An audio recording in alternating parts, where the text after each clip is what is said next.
Hey everybody, welcome back. We are 4AR people. I'm Aaliyah, we have Sam, and we are joined by Caleb today. So say hi, everybody. Hi, everybody. Hello. As I'm sure most of our listeners and viewers know, the legislature kind of wrapped up their fiscal session last week, and we'll get into that caveat at the end. But the two crypto bills put forward by Senator Bryant and Senator Ervin both passed. The governor signed them into law. As a very, very quick reminder, this is to clean up the mess that pretty much everyone made at the end of the general session last year. They deregulated crypto, and predictably, that ended up causing a lot of problems around the state for everyone. And so these two bills kind of try to come in, clean up the mess, return some local control, and set limits on noise and set up a regulatory structure going forward for crypto in the future. So these bills are fine. They're a good start towards cleaning up the mess. We kind of wish that the legislature had given themselves some flexibility and let some of Senator King's bills be heard, but that's now water under the bridge, and so they'll have some more work to do either in the likely upcoming special session and or in the next general session next year. So we'll continue to keep an eye on that. But in general, it is a really cool look at how public pressure can force legislators to do their jobs and fix problems, because pretty much everyone was hearing from constituents about how angry and frustrated they were with the status quo. And so it was really nice to see our Kansans kind of standing up and forcing their legislators to do something to fix problems and pay attention to their constituents. I'm just Yeah. glad something happened. I feel like Yeah, rural same. people need to be heard, you know? The dynamic between the rural legislators and the more urban legislators was really interesting. I think a couple people voted against them that I would have expected to vote for them because they were concerned about the foreign investment and that it would be too wide ranging.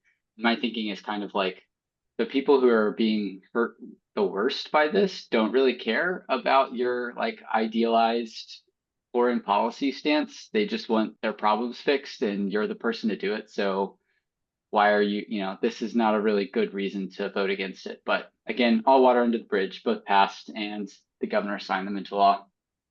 So that's really good news. Some good actually came out of fiscal session for once. Isn't that something? At the last second, and I do mean the very last second, the House decided to not pass the appropriations bill for the Arkansas Game and Fish Commission, which means that there's some questions over whether fiscal session is legally over because the chambers are both supposed to adjourn at the exact same time, but they didn't. And so now we're not really sure what's going to happen. The Game and Fish Commission is responsible for basically the entire like natural tourism industry of the whole state. And so this is a really, really, really big deal, despite the fact that the Senate offered kind of a compromise appropriations bill to try to make this happen. The House still failed to pass the bill. And so that means that they're going to have to come back into a special session before the end of the year or before the end of the fiscal year, which will cost taxpayers something like $100,000 at minimum. So that's super cool. It's really great to know. Love that so much. Isn't it great? It's so great. All that to say is our fiscal session wrap up is kind of like a big shrug. They mostly did what they needed to do, other than this silly Game and Fish Commission thing at the very end. They passed the crypto bills and they managed to fund Arkansas PBS despite some efforts to defund that, which we talked about a little bit in our retrospective post that's up on our blog. So, could have been worse, could have been better. We'll see how the special session goes. But we did want Always to, how you want to talk about your government, right? Could be right? better, Yeah, could be well, worse. could be better, could be worse. We do want to dive in a little more to Representative Mary Bentley's midwifery program. Aaliyah, I believe you have some thoughts on this. Mary Bentley is an interesting character. She And sure is. I feel like diverting funds to any form of like healthcare, reproductive healthcare is like not inherently bad. I just don't trust it, I guess, is my thing. She's always got something up her sleeve. And in this particular case, she is diverting the funds from a program that tracks, among other things, infectious diseases in Arkansas. It's called ACHI, Arkansas Center for Health Improvement, and it's kind of in conjunction with UAMS. And they're the people who were responsible for tracking the state's COVID numbers during the pandemic. If y'all were in Arkansas and paying attention at the time, you'll remember that Mary Bentley was, shall we say, displeased with COVID restrictions, very much anti-vaxxer, very much anti-masker kind of vibes. And so this really does seem like straight up revenge for the really good work that they did during the pandemic. And now they're losing about $500,000, which will be hugely effective, particularly given the fact that the state is just had its first native malaria case. And so I don't know, it seems like we might need to be tracking infectious diseases in Arkansas pretty closely, but that's just me. That's just my opinion. Is this gonna like invest in like healthcare deserts like at all? I mean, I do think like diverting the funds from ACHI is bad, but like I would like it if it would invest in like rural areas without like any form of like reproductive healthcare and like anything like that. But also it's like, yes, we do need to track maternal mortality for sure and infectious diseases. This is kind of the way she plays the game, right? The program itself is good, and I do think there actually is a lot of focus on those rural healthcare deserts, which are desperately needed. Right, it's a lot easier to get midwives out to people than it is to get doctors out to people. You know, they're specialized, they're absolutely competent and necessary healthcare workers, but it doesn't take quite as much effort to train a midwife as it does a doctor. But she's starving a very essential other program that she particularly doesn't like for those funds. So it's, it's the tension of Arkansas politics. Like you said, like these possible revenge tactics are such a weird way to go about Arkansas politics when you could be diverting money from other things to fund that rather than taking away from something as critical as ACHI. I have a lot of connection with ACHI in both family and friends that work around that.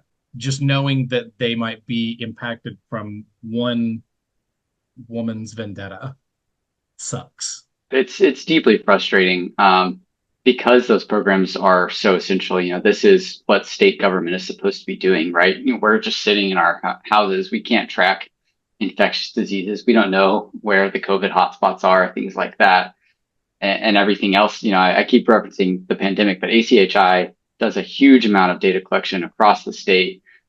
Among them, things like maternal mortality, which I think would be of interest to Mary Bentley because she claims to really care about that kind of topic. And so, yeah, it is absolutely a revenge that's intended to hurt a program she doesn't like, but that will in turn hurt Arkansans. You know, they Yep. don't. It's just frustrating to like have that tension of this is a good policy that will result in another good policy getting hurt and starved of funds. It's deeply frustrating. I feel like that's a theme with our state government lately. You know what I mean? It's like Yeah. making something look good, but you're taking from another good thing or you're messing up another good thing. You know what I mean? Hmm. I just think that's Hmm. crazy. It's not progress, it's stagnation. Like we're not Yeah. moving forward. We're just staying in one spot. While other states manage to walk and chew gum at the same time, we are constantly being forced to pick one or the other. So a few other quick news hits from around the state, you know, and the kind of craziness of fiscal session. There was a few larger stories that we didn't have a chance to get to in previous episodes. I am totally riffing on this because I realize we're like almost done with the notes and we've only been recording for like 15 minutes. So this will not get edited out. I'm absolutely leaving this part in.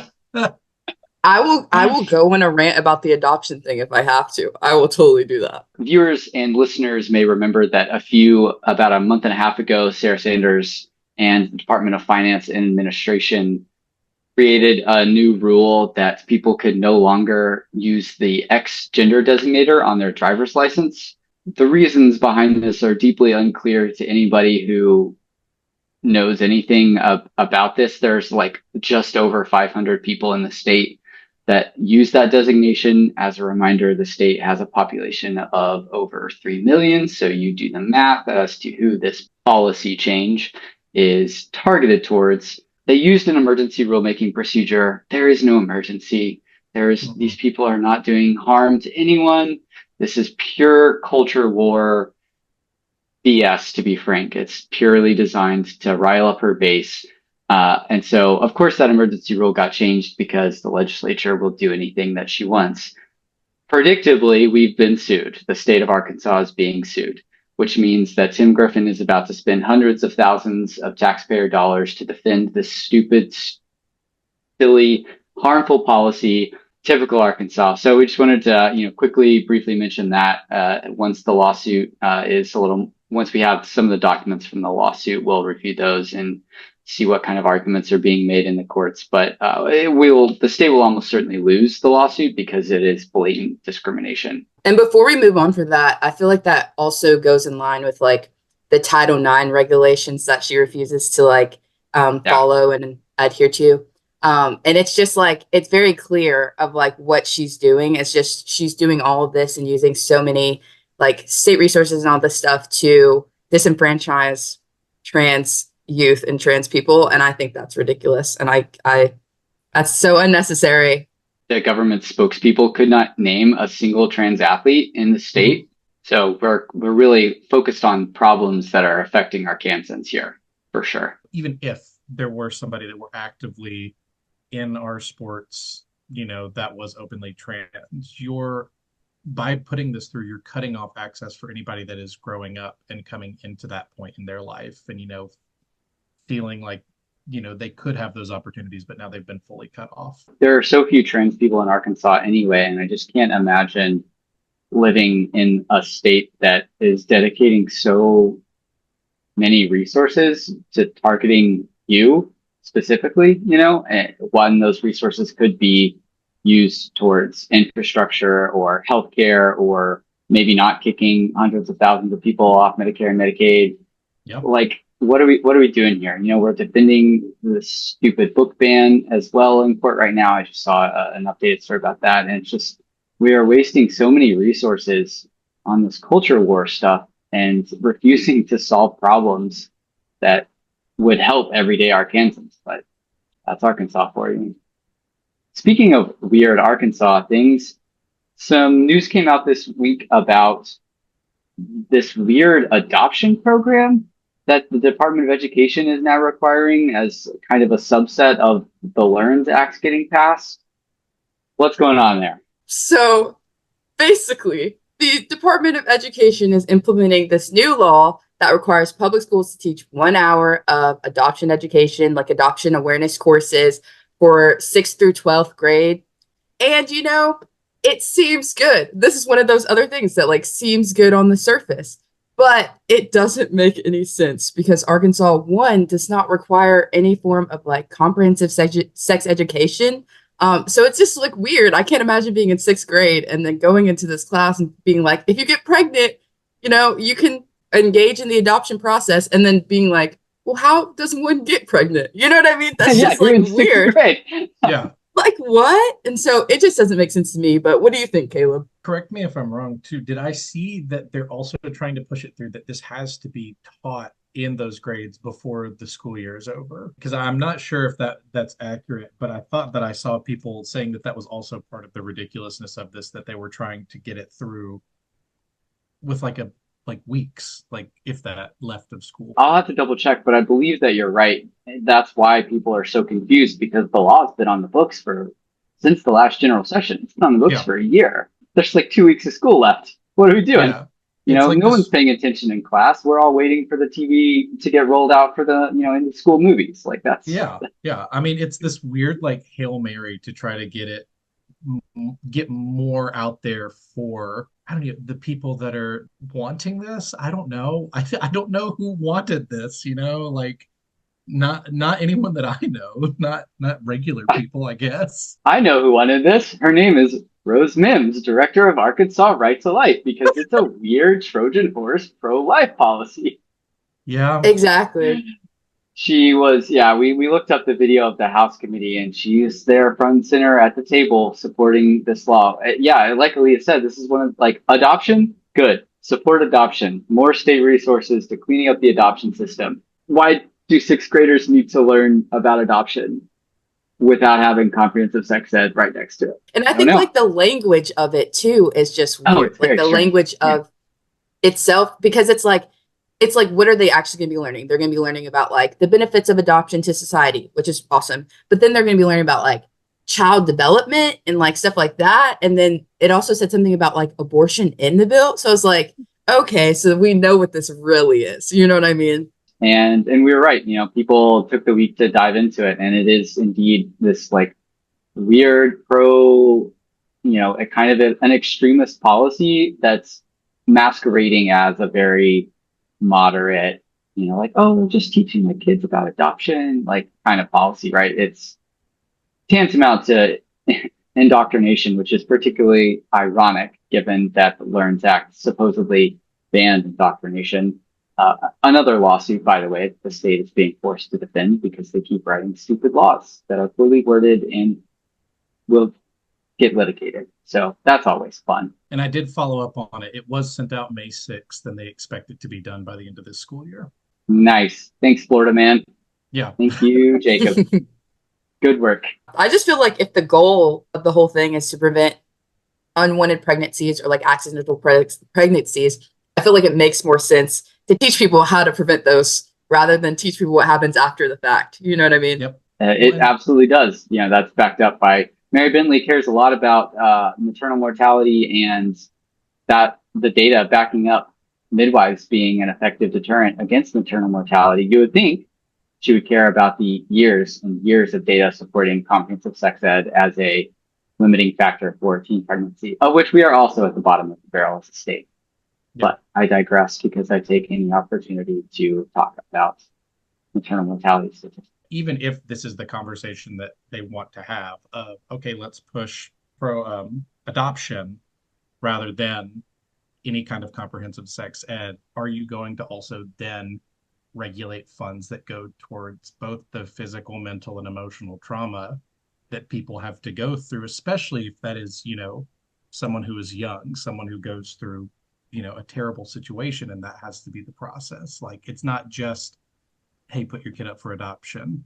Like, it's not a simple conversation or system to go through. So yeah, you don't just sign a piece of paper that says, hey, I'm going to have this kid and put it up for adoption, right? It's basically a 9-month long process, or for however long that you're pregnant, right? That process takes a long time to go through, and longer or shorter depending on what kind of adoption you choose. But it's not as, like you said, it's not that simple, and it's never that simple, which is probably why the government shouldn't be regulating it this closely and let people make their own healthcare decisions.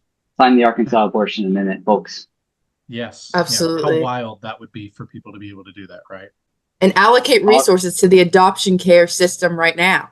It's overwhelmed. It needs help. It's so overwhelmed. Amen. Yeah. Let's dedicate some time to that, Mary Bentley. Alrighty, that is going to be it for us today. We will be back in a couple of weeks with our next episode, giving you all the news that you need to know about Arkansas and the beautiful state, a somewhat frustrating state that we live in.